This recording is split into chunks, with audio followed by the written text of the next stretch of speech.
Herkese salam. Bugünkü videomuz can modal feili haqqındadır. Bildiyimiz kimi can bilmək və bacarmaq mənasını verir. Can'in keçmiş zaman forması isə could'dur. Tərcümə olaraq heç bir dəyişiklik yoxdur. Sadəcə keçmiş zaman olaraq istifadə edirik.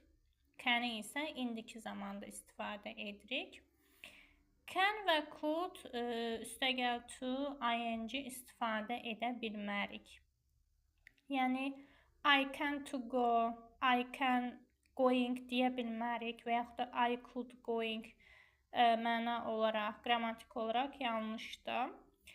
Can və could üstəgələk verb one, yəni feilin birinci forması işlədilir. I can go, I could go. Mən gedə bilərəm, mən gedə bilirdim.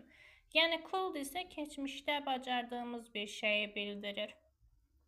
Can isə indiki zaman. Məsələn, I can speak English. Mən ingiliscə danışmağı bacarıram. Və yaxud da I could speak English. Mən ingiliscə danışmağı bacarırdım. Yəni, digəri indiki sadə zaman. Yəni, indiki zaman digəri isə keçmiş zaman olaraq istifadə etmiş olduq.